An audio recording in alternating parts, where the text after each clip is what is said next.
Bonjour. Notre thème musical de l'année traitera de la sonate. Qu'est-ce que c'est qu'une sonate? Comme disait Fontenelle, sonate, que me veux-tu? C'est un genre pour musique instrumentale, de musique instrumentale pour instrument, qui s'oppose à la cantate qui est chantée et qui est pour les voix. Et nous allons, Monsieur Bonnor et moi-même, traiter ce grand sujet de la sonate, des origines à nos jours, et moi je vais m'occuper de traiter la première partie jusqu'à Liszt, fin du XIXe siècle, et mon collègue prendra le relais pour le XIXe et le XXe siècle. La sonate, c'est le genre qui a consacré la musique instrumentale en Europe, parce que avant que les sonates existent, la musique était surtout chantée, ou les instruments étaient secondaires par rapport à la voix, c'est-à-dire qu'ils doublaient les voix dans les canzone da sonar, c'est-à-dire les chansons faites pour être sonnées sur instrument. Et les Italiens, qui, comme vous le savez, dans tous les arts et dans les domaines de la pensée et même des sciences, ont été des pionniers, avaient eux-mêmes créé le terme générique sonata, œuvre faite pour être sonnée sur des instruments, qui s'opposait à la cantata chantée. À l'époque baroque, la sonate est souvent pour 3 instruments, voire 4, parce qu'elle est pour 1 ou 2 instruments solistes, par exemple 2 violons ou 2 flûtes, ou 1 hautbois et une flûte, et elle est accompagnée par la basse continue au clavecin et une viole de gambe ou un violoncelle qui donne la ligne de basse. Mais Bach compose aussi des sonates en trio. Chez Vivaldi, on a des sonates pour 2 violons et basse continue. Ça fait 4 instruments en tout. Chez Corelli, on a des sonates pour violon et basse continue. Le violon est un instrument aussi important à l'époque baroque. Ensuite, à l'époque classique, autour des années 1750, 60, 70, la sonate classique se met en place avec Carl Philipp Emanuel Bach, Haydn et Mozart.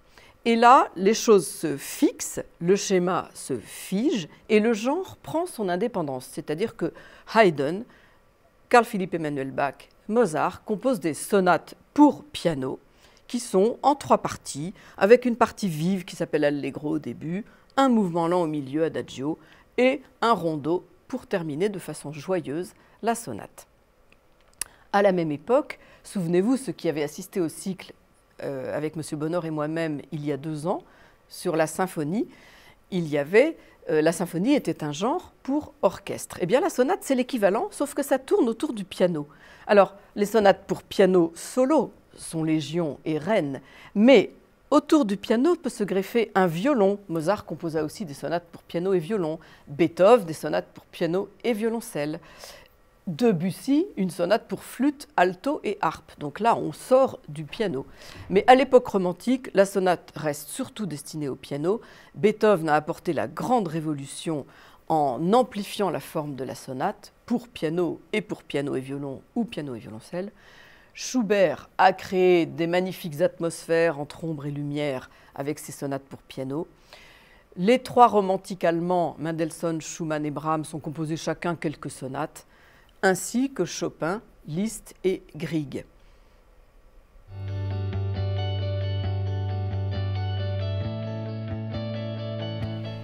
Ce que j'aimerais que mes auditeurs et auditrices retiennent, c'est que la sonate est vraiment comme la colonne vertébrale de la musique instrumentale classique, que c'est le genre clé de la musique instrumentale, un peu comme l'opéra est le genre clé de la musique vocale savante.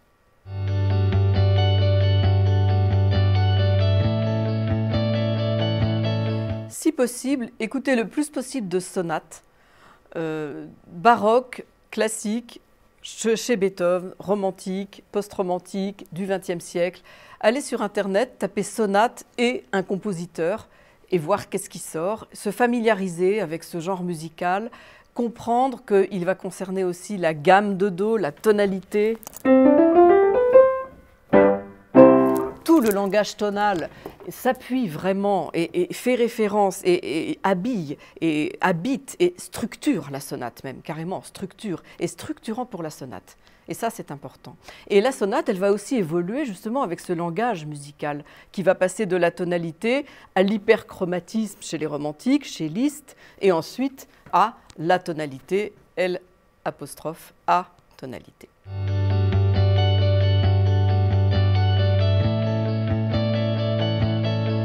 Nous avons la chance depuis quelques années de collaborer avec le CRR de Versailles.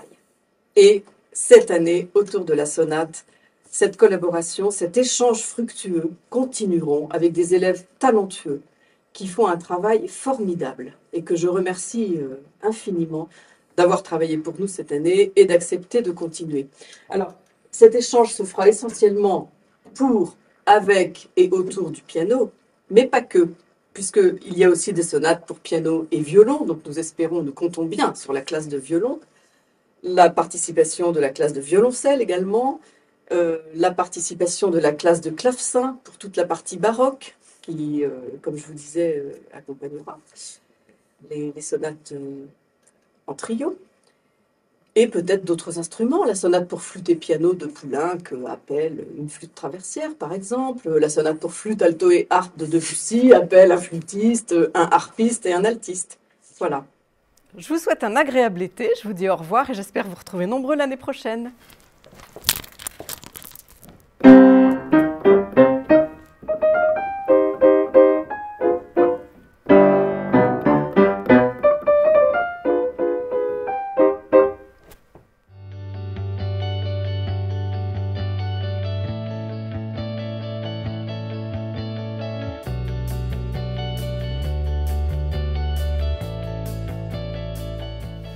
Oui, bonjour à toutes et à tous d'abord, et merci à ceux qui reviennent pour leur fidélité.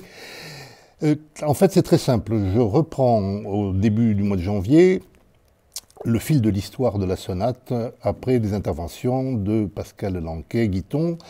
Et nous nous trouvons à ce moment-là, à la fin du XIXe siècle, en France, où je parlerai d'abord de la sonate post-romantique autour de Camille Saint-Saëns, César Franck, Louis Vierne, etc. Mais le post-romantisme qui se développe à la fin du XIXe et au début du XXe siècle est encore plus vivace dans le reste de l'Europe qu'en France, où il a toujours été un peu bridé. Et dans toute l'Europe, depuis la Grande-Bretagne jusqu'à la Russie, c'est un grand mouvement qui est illustré par les œuvres de Frank Bridge en Angleterre, de Rachmaninoff en Russie, de Scriabine également en Russie, de Busoni en Italie et en Allemagne, etc. C'est un mouvement tout à fait passionnant qui a produit d'ailleurs de nombreuses sonates. Retournons en France, là on est à mi-chemin, c'est le pays de la modération, on est à mi-chemin entre le classicisme, le romantisme et le modernisme, avec un certain nombre de compositeurs de tout premier plan, qui vont chacun illustrer une voix personnelle, tout en restant de leur temps et dans les grands mouvements de leur temps. Je pense par exemple à Gabriel Fauré, Claude Debussy et Maurice Ravel. Mais apparaît la Première Guerre mondiale, se développent deux mouvements concurrents, rivaux même. Un mouvement néoclassique qui prétend refonder la musique contemporaine sur des bases classiques, parfois issues du XVIIIe siècle. C'est ce que l'on voit par exemple avec le groupe D6, notamment avec Francis Poulenc et Darius Milhaud, en Allemagne avec Paul Hindemith, et un peu partout dans le monde avec Igor Stravinsky, grand citoyen du monde, quoique né russe. Donc ce mouvement néoclassique est battu en brèche par un mouvement beaucoup plus radical qui va se manifester de diverses façons par une contestation de toutes les bases classiques de la musique, la tonalité, le rythme, l'utilisation même des instruments. Et cela va durer jusqu'à une période relativement récente. Même d'une certaine façon, on peut dire que cette radicalité n'est toujours pas terminée. Et c'est pour cela que dans cette partie, pour cette conférence, je ferai entendre des œuvres qui s'étendent allemande sur plus de 50 ans, plus de 70 ans même, depuis Pierre Boulez jusqu'à Olivier Greff, notre contemporain. Reste un cas particulier, c'est le cas soviétique, où en raison de la nature conservatrice du régime, mais aussi de tendances profondes des musiciens russes, il y a eu une grande production de sonates qui sont souvent de grands chefs-d'œuvre, notamment autour de Serge Prokofiev, Dmitri Kabalevski et Dmitri Shostakovich. Voilà, et ainsi s'arrêtera l'histoire de la sonate.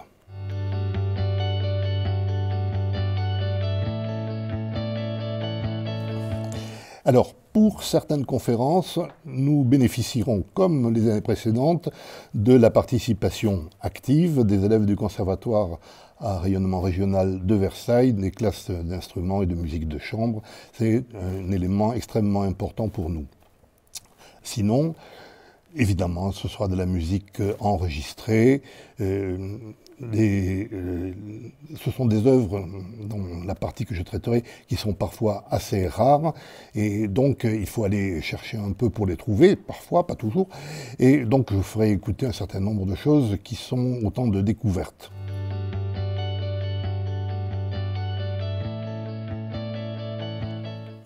Alors évidemment, je souhaite qu'ils retiennent le maximum de choses que je dirai, sinon ce n'est pas la peine de dire, évidemment.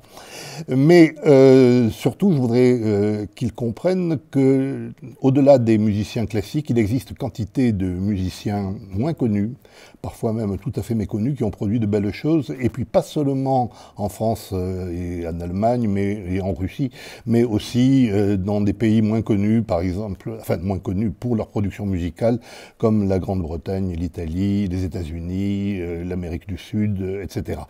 C'est un monde, le monde de la sonate, au XXe siècle, est d'une richesse exceptionnelle, et à moi de le montrer.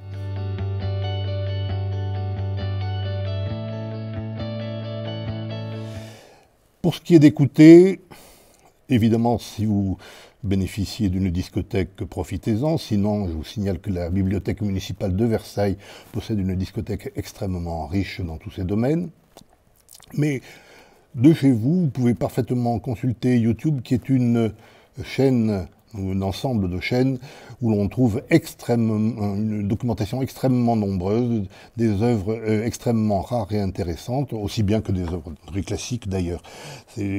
Sinon, pour ce qui est de la bibliographie, il y a 2 ouvrages au moins qui me paraissent essentiels. Ce sont les guides Fayard de la musique classique, donc notamment le volume consacré au piano, pour les sonates pour piano, et le volume de la musique de chambre pour toutes les autres sonates.